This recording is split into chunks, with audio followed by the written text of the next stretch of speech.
Bienvenue au cours numéro 9. Il vous en reste plus que 3 dans cette ETC zététique autodéfense intellectuelle. J'espère que vous avez passé les 2 dernières bonnes semaines tranquilles. Rappelez-vous que vu que le cours est filmé, je vous mets le numéro de téléphone ici et ensuite vous pourrez m'envoyer des SMS pour qu'on traite les questions.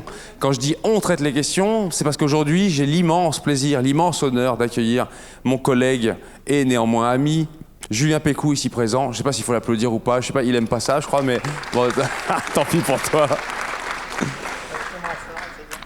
C'est mon expert en biologie à moi, rien qu'à moi, que je stresse à chaque fois avec mes questions et qui m'éclaire de ses lumières à chaque fois que j'en ai besoin. Donc je vais avoir besoin de lui aujourd'hui parce que je vais lui poser quelques petites questions, moi, au gré du cours qui porte sur la théorie de l'évolution. En gros, on va dire que c'est le thème central, la théorie de l'évolution. Avant de commencer, petit rappel sur les cours qui restent et sur 2-3 événements. Premier événement, on m'a envoyé ça tout à l'heure.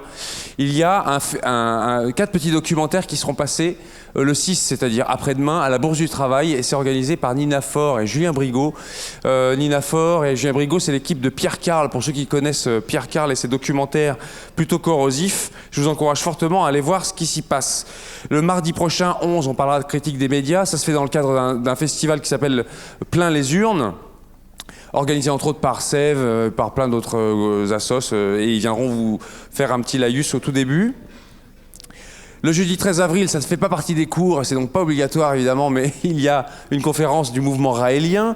Mouvement raélien, donc de Raël, le personnage qui dit avoir été abducté par des extraterrestres, de la race, entre guillemets, des Elohim, qui lui auraient révélé qu'il est un nouveau prophète. Est-ce que je peux te demander de nous clore la porte, cher ami? Merci. Je ne sais plus à quelle heure, farfouille un petit peu, je pense que c'est 20h30, c'est gratuit et je ne sais plus où c'est. Il me semble que c'est vers la gare, mais j'ai un doute. Le mardi 18 avril, merci Julien, ce sont les vacances, donc vous pourrez vous reposer tranquillement, tout en fignolant votre dossier. Le 25 avril, on parlera d'histoire et de pseudo-histoire, et il y a pas mal de choses à dire. Et puis le mardi 2 mai, ce sera le final, vous me rendrez vos dossiers et je vous parlerai de philosophie morale expérimentale, et on va bien rigoler. Le cours numéro 9, nous l'avons intitulé le théorème de l'évolution et non pas théorie de l'évolution. On vous dira pourquoi tout à l'heure, mais on doit ce terme à un personnage qui reviendra dans l'exposé d'aujourd'hui, une personne qui est encore vivante, qui s'appelle Richard Dawkins, et qui est un biologiste assez mondialement connu. Et il parle de théorème, je peux déjà vous dire pourquoi, c'est qu'il dit que c'est plus qu'une théorie. En fait, la théorie de l'évolution est souvent galvaudée parce que le mot théorie, on le conçoit souvent dans le langage courant comme quelque chose d'un peu nébuleux, d'un peu flou. Mais en fait, une théorie, non, c'est une construction solide. Vous avez pu en voir quelques-unes pendant les cours que je vous ai faits. Et puis vous en voyez aussi dans certains de vos cursus.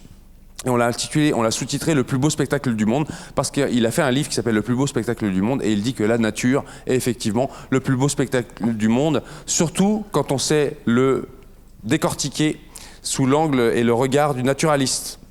L'erreur volontaire du dernier cours, ah oui, voilà, Julien Pécou, c'est ma guest star, il est là, voilà, c'est lui, il est là. Vous le verrez en chair et en os tout à l'heure. L'erreur volontaire du cours précédent, personne ne l'a trouvée. Et donc elle était cachée dans la diapo, je crois que c'était la 26, un truc comme ça. Oh non, c'est un peu plus loin, c'est un peu plus que 26. C'est au moment où je vous parlais des représentations de vulves dans la préhistoire. Et il y a une des vulves en question qui n'en est pas une, c'est celle-ci. J'avais marqué vulve trouvée dans les marais de Morva. Et donc personne n'a remarqué qu'il s'agissait d'une sculpture en fait d'un mec qui s'appelle José Manuel Castro Lopez, que j'aime bien ce qu'il fait. Il fait des trucs avec des pierres et tout, ça fait bien rigoler. Donc c'était pas du tout une vulve, c'est une sculpture. Et les marais de Morva, qu'est-ce que c'est? Ce sont les marais dans lesquels patauge allègrement Taram et ses copains dans Taram et le chaudron magique de Walt Disney. Ne croyez pas tout ce qu'on vous raconte en cours, surtout dans ce cours-ci. Le plan d'aujourd'hui, oui voilà, je vous ai mis une petite image de Taram et le chaudron magique, qui est peut-être le film des productions Walt Disney le plus sordide qui a été fait, et moi j'aime bien. Il y a plein de morts vivants et tout, enfin, j'aime bien. Le théorème de l'évolution, le cours d'aujourd'hui, on l'a découpé en 3 parties. Une première partie qui sera un vague survol sur le contexte en fait, de l'émergence des sciences biologiques et notamment les questions idéologiques qui ont prévalu. Et puis ensuite on parlera de l'évolution à proprement parler et puis des écueils conceptuels récurrents. Et enfin, on vous proposera d'élargir les réflexions et de faire exploser son cerveau. Je n'ai pas résisté à vous mettre un cerveau qui explose. J'espère que vous le voyez un petit peu, voilà, ça explose, ça ne fait probablement rire que moi. J'aurais pu rendre hommage à plein de personnes, car dans la question de l'évolution, il y a beaucoup de gens qui ont beaucoup souffert de leurs diverses découvertes et leurs diverses contributions. J'aurais pu aussi dédier ça à mon grand-oncle qui a eu la bonne idée ou la mauvaise idée de finir sa vie ces jours-ci et qui a été enterré aujourd'hui, mais non. Je dédie ce cours à John Thomas Scopes, qui est l'un des personnages qui a eu probablement le plus de courage, puisque c'est un monsieur qui est né dans un contexte où certaines lois, comme la Butler Act, dont je vous ai mis l'intitulé ici, loi qui était effective dans l'État du Tennessee, qui interdisait aux enseignants de nier l'histoire de la création divine de l'homme telle qu'elle est enseignée dans la Bible, et il a désobéi. Voilà, Scopes est un désobéissant, il a désobéi, c'est lui là qui est en photo. Et Scopes a été traîné en justice pour avoir enseigné la théorie de l'évolution à ses étudiants, à ses élèves en l'occurrence. C'était vers 1921 ou 22, je crois. Le procès a eu lieu en 1925. C'est un procès qui a été assez connu sous le nom de procès du singe. Il a même fait l'objet d'un film qui reprend des bonnes portions des vraies plaidoiries qui ont eu lieu entre Brian et puis les contradicteurs. Il y avait les avocats de la défense, il y avait la procuration. Tout le monde s'engueulait. Je vous ai juste mis un petit extrait d'un film qui était tiré de cette histoire, dont je vous disais, qui s'appelle Inherit the Wind en anglais, traduit en français par Le procès du singe. Je vous ai mis la petite pochette quoi, du DVD de Stanley Kramer, ça date de 1955, et je vous ai mis le petit début. Il n'y a pas de sous-titres, le début, c'est l'arrestation de Scopes. It's good enough for me. Je traduis pas, il n'y a pas besoin, je pense.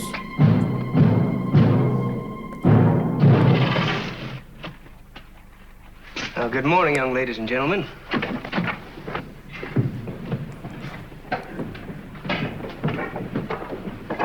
Good morning, visitors.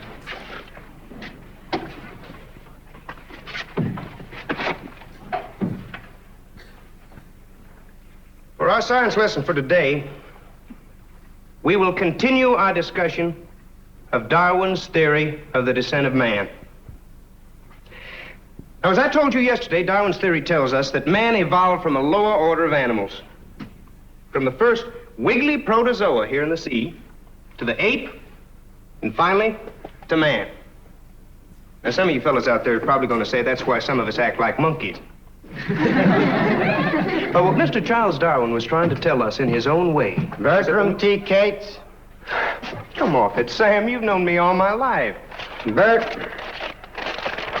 you're charged with violation of Public Act 31428, Volume 37, Statute Number 31428 of the State Code, which makes it unlawful for any teacher of the public schools to teach any theory that denies the creation of man as taught in the Bible, and to teach instead that man has descended from a lower order of animals. Bertram Cates, I hereby place you under arrest.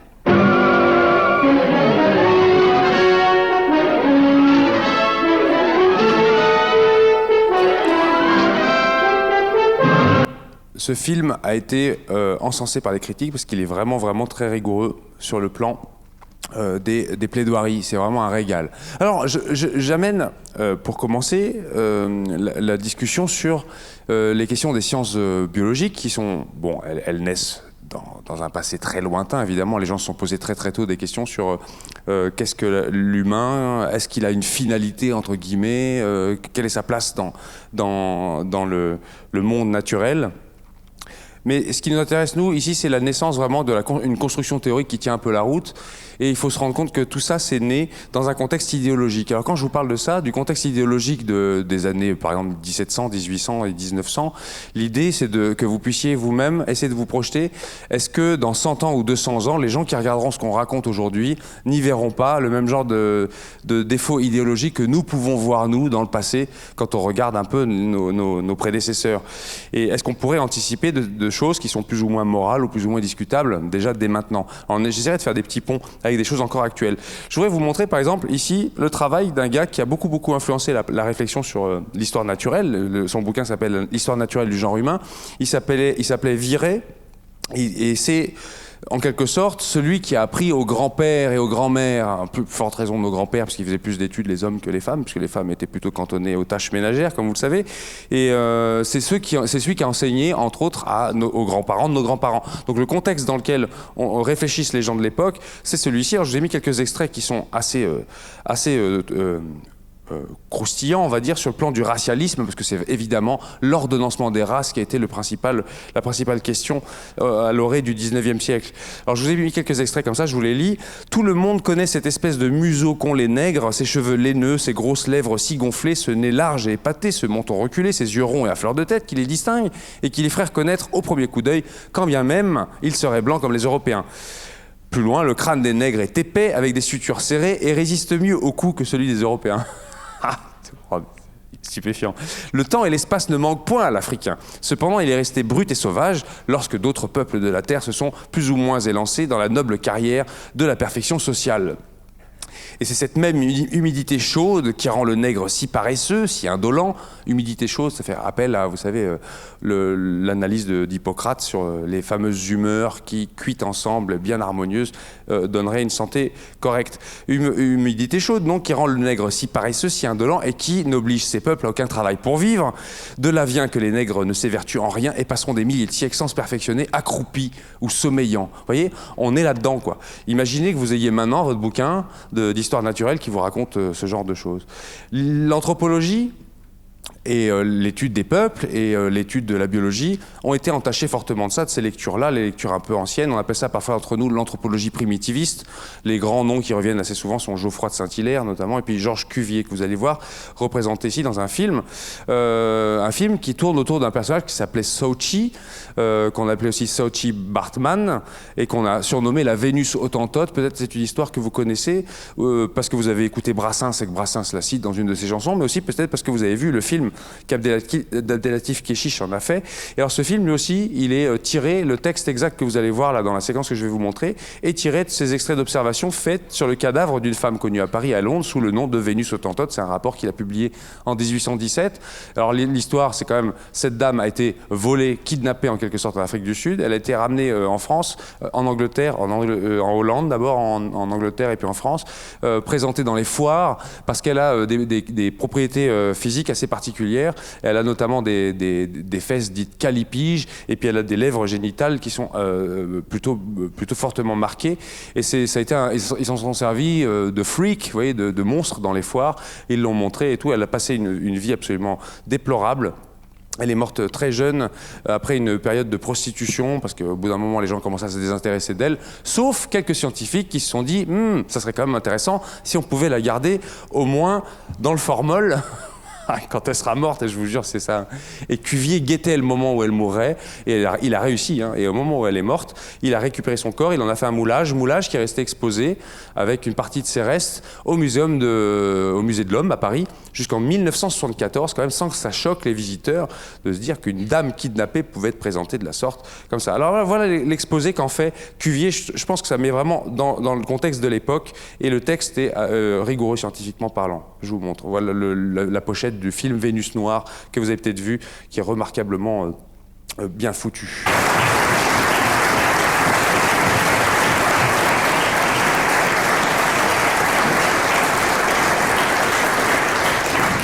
Il est bloqué? Ah non, c'est bon. Il n'y a rien de plus célèbre en histoire naturelle que le tablier des Hottentotes. Et en même temps, il n'est rien qui ait été l'objet de plus nombreuses contestations. Longtemps, les uns en ont entièrement nié l'existence, d'autres ont prétendu que c'était une production de l'art et du caprice. Et parmi ceux qui l'ont regardé comme une conformation naturelle, il y a eu autant d'opinions que d'auteurs sur la partie des organes dont il faisait le développement. Mais ces incertitudes doivent céder à des faits positifs. J'ai l'honneur de présenter à l'Académie les organes génitaux de cette femme, préparés de manière à ne laisser aucun doute sur la nature de son tablier.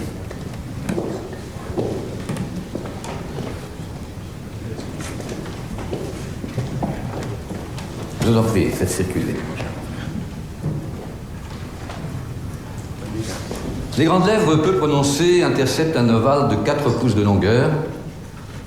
De l'angle supérieur descend entre elles une proéminence demi-cylindrique d'environ 18 lignes de longueur sur 6 lignes d'épaisseur, dont l'extrémité inférieure s'élargit, se bifurque et se prolonge comme en 2 pétales charnus, ridés, de 2 pouces et demi de longueur sur environ 1 pouce de largeur. Si l'on relève ces deux appendices, ils forment ensemble une figure de cœur dont les lobes seraient étroits et longs et dont le milieu serait occupé par l'ouverture de la vulve. Il doit être manifeste pour quiconque voudra comparer ces parties avec leurs analogues dans les femmes européennes que les deux lobes charnus qui forment le tablier se composent dans le haut du prépuce et de la sommité des nymphes et que tout le reste de leur longueur ne consiste qu'en un développement des nymphes seules. L'intérieur de la vulve ni la matrice n'ont rien de particulier. Le voile des Boshiman n'est pas une de ces particularités d'organisation qui permettraient d'établir un rapport entre les femmes et les singes. Car ceux-ci, loin d'avoir les nymphes prolongées, les ont en général peu apparentes. Il n'en est pas de même de ces énormes masses de graisse que les Boshiman portent sur les fesses et qui seraient naturelles et communes à toute la nation. Elles offrent une ressemblance frappante avec celles qui surviennent aux femelles des mandrines, des papillons, etc., et qui, à certaines époques de leur vie, prennent un accroissement tout à fait considérable.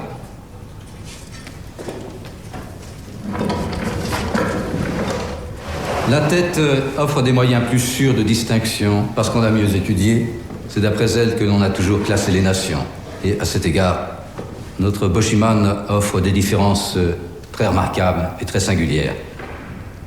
Sa tête osseuse, comme sa figure extérieure, présente une combinaison frappante des traits du nègre et de ceux du Kalmouk.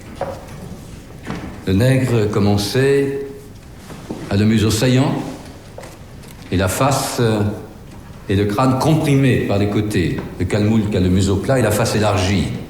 Notre Boshiman a le museau plus saillant que le nègre, la face plus élargie que le Kalmouk et les os du nez plus petits que l'un et l'autre. À ce dernier égard, surtout, je n'ai jamais vu de tête humaine plus semblable au singe que la sienne.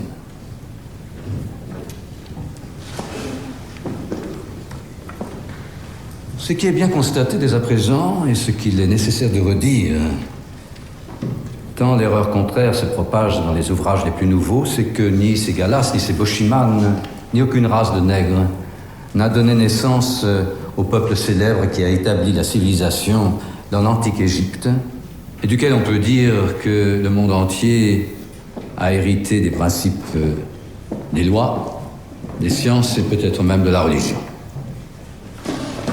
Je présente ici une tête de momie pour que l'Académie puisse en faire la comparaison avec celle d'Européens, de Nègres et de Hottentots. Je vous en prie.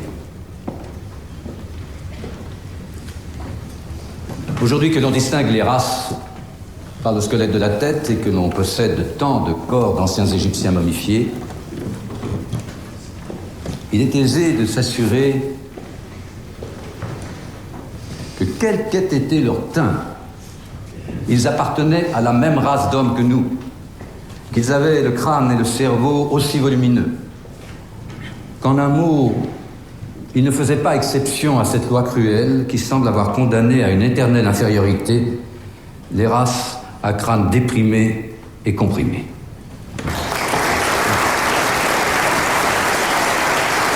Là, vous avez fait un voyage de 200 ans en arrière. Ça paraît loin, 200 ans. Mais quand on s'y penche un petit peu, c'est 5 fois mon existence. C'est 8 fois la vôtre ou 10 fois la vôtre. C'est 10 fois ce que vous avez vécu jusque-là qui nous ramène en arrière. C'est pas si lointain que ça. Et d'ailleurs, on voit une certaine proximité avec certains propos qui peuvent être tenus parfois même au plus haut niveau des responsabilités politiques. Et j'en profite pour vous faire un pont. Il y a un discours qui a fait assez scandale il y a exactement 10 ans à Dakar, la capitale du Sénégal, lorsque Sarkozy était passé sur place. Il a fait un discours. Je vous laisse écouter cet extrait que j'ai choisi dedans, parce qu'il va faire écho, je pense, à ce que vous venez d'entendre. Car elle est l'appel à la raison et à la conscience universelle. Le drame de l'Afrique, c'est que l'homme africain n'est pas assez entré dans l'histoire. Le paysan africain, qui depuis des millénaires vit avec les saisons, dont l'idéal de vie est d'être en harmonie avec la nature, ne connaît que l'éternel recommencement du temps, rythmé par la répétition sans fin des mêmes gestes et des mêmes paroles. Dans cet imaginaire où tout recommence toujours, il n'y a de place ni pour l'aventure humaine, ni pour l'idée de progrès. Dans cet univers où la nature commande tout, l'homme échappe à l'angoisse de l'histoire qui tenaille l'homme moderne. Mais l'homme reste immobile au milieu d'un ordre immuable où tout semble être écrit d'avance. Jamais l'homme ne s'élance vers l'avenir. Jamais il ne lui vient à l'idée de sortir de la répétition pour s'inventer un destin. Il y a un Le petit... problème de l'Afrique... On peut s'arrêter là, hein. De toute façon, tout est à peu près de la même eau. Il y a un petit décalage son, hein, vous m'excuserez, hein, mais c'est vraiment son discours. Ça fait tellement scandale d'ailleurs qu'il y a quelques ouvrages qui sont sortis même pour décortiquer dans quelle mesure Nicolas Sarkozy était-il l'héritier de cette réflexion d'anthropologie primitiviste comme elle avait cours 200 ans plus tôt. Est-ce que, Julien, je peux te poser une question? Tu as ton micro. Est-ce que tu peux nous dire, là, les questions de race, là, ça a toujours été discuté au 19e siècle, je voudrais savoir, la notion de race, ça a quel sens d'un point de vue biologique? D'un point de vue biologique, ça n'a qu'un seul sens, c'est qu'une race, c'est artificiel, donc c'est créé par l'homme.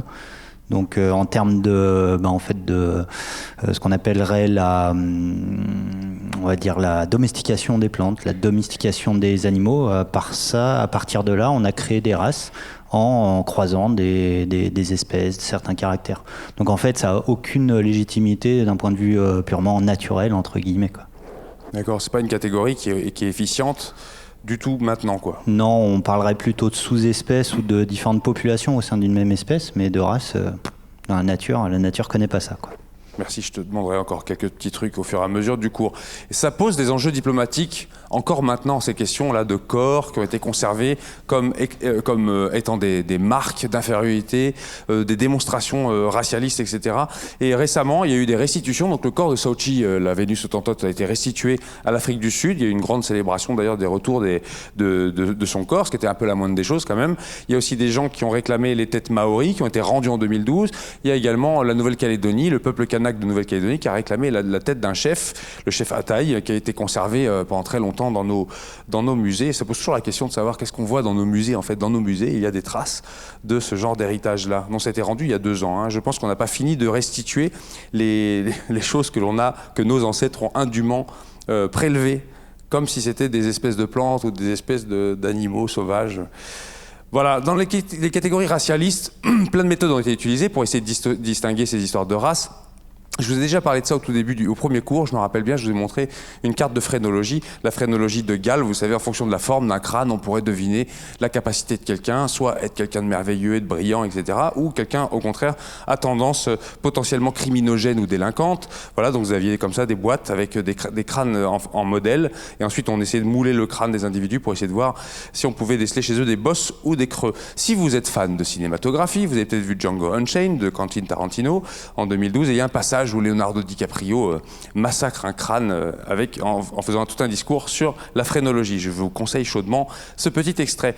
Il y a d'autres gens qui ont essayé de formaliser ça de manière un peu appuyée, notamment je pense à, bon il y en a plusieurs, il y a Grant, mais surtout Vacher de la Pouge qui est bien de chez nous. Il essaie de classer les races humaines, alors il essaie de prendre des critères un peu de type scientifique, donc il mesurait l'indice crânien. Et l'indice crânien, c'est un rapport entre, quand vous prenez la mesure juste au bout de, alors je sais plus comment ça s'appelle, l'os supramastoïdien, je sais plus quoi, ici vous prenez cette mesure-là, vous la multipliez par 100 et vous divisez par la longueur de votre crâne entre les sourcils jusqu'au point de l'occiput le plus pointu, là, et vous faites le rapport, et si vous obtenez moins de 75, ben vous êtes considéré comme dolicocéphale, et c'est une manière un peu élégante de dire que vous êtes de la race nordique, entre guillemets, supérieure. J'ai mesuré tout à l'heure mon propre indice crânien pour voir, et je crois que je suis à 74,5. Hein.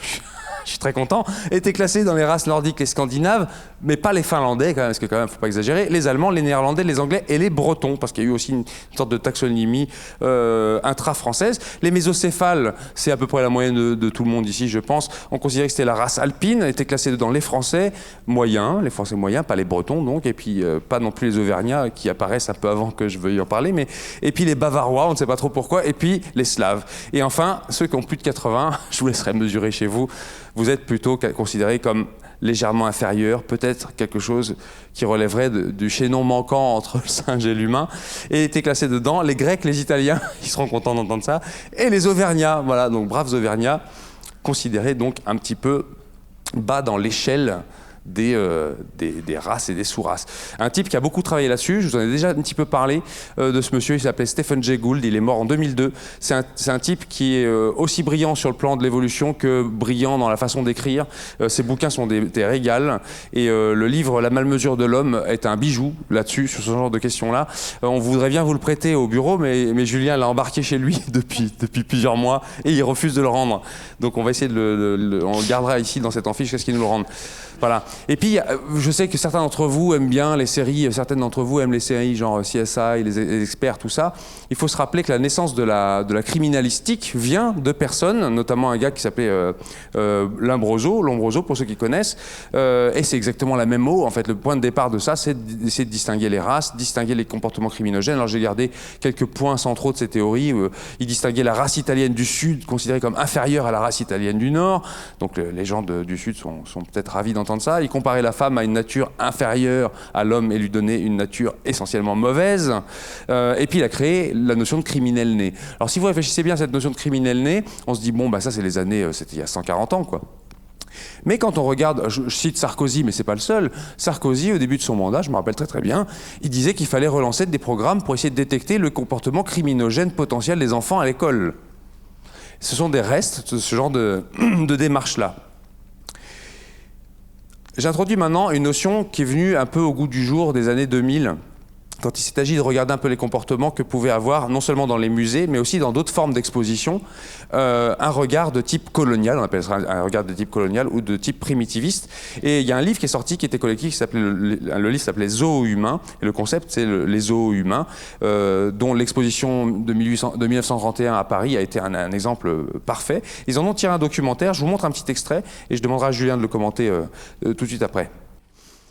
Le XXe siècle est un grand mouvement de révolution de la pensée scientifique. On est dans une période de positivisme, c'est-à-dire qu'on a besoin, on pense avoir besoin du maximum d'informations sur tout. Et que l'information, à ce niveau-là, c'est le savoir, donc le pouvoir. Et les anthropologues se lancent donc dans cette récolte d'informations gigantesques concernant les autres populations, ce qu'ils appelaient à l'époque les autres races, d'abord pour enrichir le savoir, et en plus pour avoir l'impression de pouvoir contrôler les autres.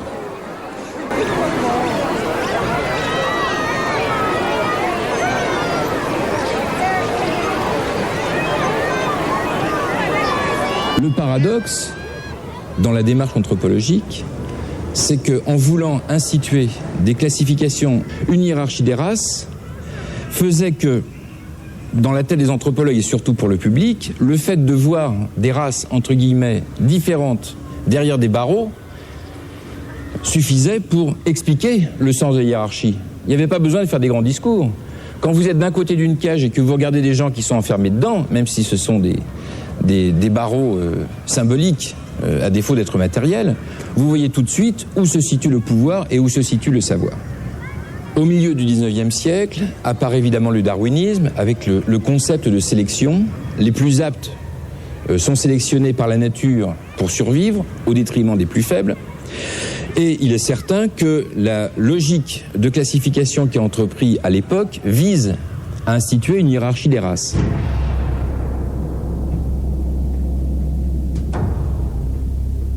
Comment passer du monde animal à l'homme ? Il faut les fameux chaînons manquants, parce que n'oublions pas qu'on est très gradualiste et que l'évolution ne fait pas de saut, selon la maxime de Leibniz, et que donc il faut trouver tous les intermédiaires, en particulier entre le singe et l'homme. Et comme on n'a pas les fossiles, eh ben on va mettre les nègres.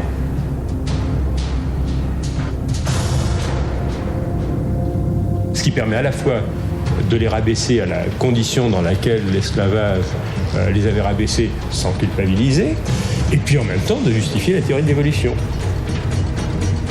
Il existerait donc, c'est ce qu'on pensait à l'époque, des races qui seraient plus à même à être civilisées ou à assurer le développement de la civilisation chez les autres. Et là, on est vraiment dans une logique de développement d'une politique et d'une idéologie coloniale.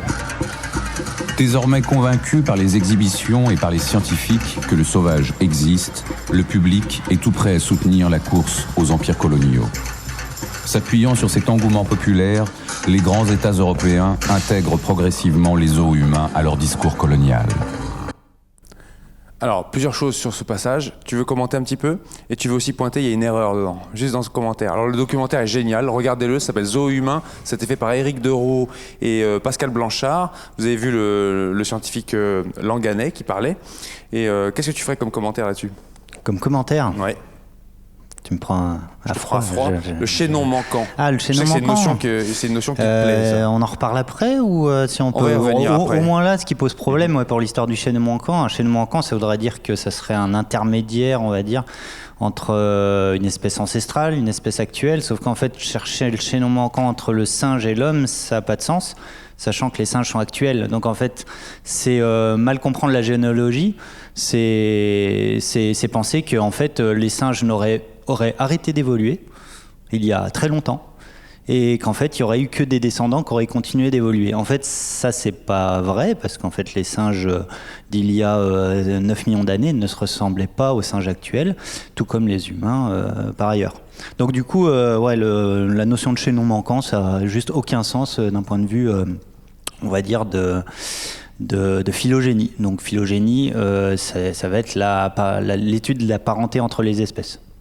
Il y a une erreur dans le documentaire. Alors l'erreur, peut-être c'est plus simple de revenir dessus après, parce que on se la garde sous le coude. En gros l'erreur, on peut la dire comme ça, on la garde en tête. C'est qu'à un moment il dit quoi exactement? Il dit que les espèces les plus adaptées, les plus fortes, les plus aptes ont été sélectionnées pour survivre aux dépens des moins aptes. Et ça c'est faux. Quelque chose comme ça. Et tu vas nous dire pourquoi tout à l'heure. On verra après. On se la garde sous le coude, parfait. Sachez qu'il existe encore des zoos humains en 2017. Il y a plusieurs exemples, mais je vous donne celui-ci, notamment celui autour d'une ethnie qui s'appelle l'ethnie Karen en Thaïlande. Et il y a un parc qui a ouvert où on paye des personnes, plutôt pas très cher, pour qu'elles représentent ce que le touriste en mal d'exotisme voudrait trouver, notamment les fameuses femmes padang, vous savez, qui sont connues pour leur cou rallongé par des colliers empilés les uns sur les autres. Ça pose la question du tourisme. Le tourisme étant... Là, moi, il ne m'appartient pas de parler de tourisme, mais on pourrait faire de l'esprit critique sur le tourisme. Le tourisme, c'est souvent de la recherche du naturel, la recherche de l'état natif, la recherche d'endroits fantasmés. Et le public qui est sur place voit parfois tous ses mœurs et toute son économie même complètement bouleversée parce qu'elle essaie de se plier à ce flux d'argent et ce flux de devises que peut receler le touriste dans ses poches. Et donc parfois on crée des parcs comme ça, des sortes de parcs d'attractions. Je sais qu'il y a eu polémique comme ça, même en Europe très récemment, je vous laisserai chercher, mais des créations de parcs dits africains, où on plaçait dedans des Africains, entre guillemets. Alors, Afrique, vous savez, c'est vaste quand même, ça va du Maghreb jusqu'à l'Afrique du Sud, en passant par l'Érythrée et le Sénégal, quoi. Mais non, mais dans l'imaginaire des gens, c'est un peu comme dans la ferme célébrité, je sais pas si vous avez vu cette espèce de sitcom toute moisie, là, où ils avaient créé comme ça, ils avaient pris des stars et ils avaient foutu dans une espèce de ferme. Et il y avait une version de ce genre de sitcom qui était en Afrique. Je ne sais pas si vous vous rappelez de ça. Et donc ils avaient recréé un village complètement fantasmagorique. Limite on faisait passer des girafes et des éléphants pour bien marquer l'imaginaire classique du colon ancestral. Alors quand je parle de ça, je parle souvent de racisme ordinaire. Dans quelle mesure nous sommes nous-mêmes porteurs de formes de racisme ordinaire, et surtout, est-ce qu'il y a des sortes d'acculturation collective qu'on fait autour de ça? Alors, il y a des choses qui sont un peu incontournables, hein. Il y a même des campagnes de publicité qui ont été faites sur la base même d'une ordination des races avec des gens qui, alors là, sont en train de sourire. Là, le brave tirailleur sénégalais, qui est probablement pas sénégalais d'ailleurs, on disait tirailleur sénégalais pour faire un paquet des soldats noirs qui s'étaient enrôlés dans l'armée française. Et là, on le montre souriant, à peine parlant bien français, en mettant Yabon, vous voyez, Yabon Banania. C'était une campagne que j'ai vue petit encore, et il y a encore des traces de ce genre de représentation. Il faut se rappeler quand même que les tirailleurs sénégalais, c'était les militaires qu'on envoyait d'abord les premiers au front, histoire de ne pas faire trop de morts blancs quand même lors des conflits.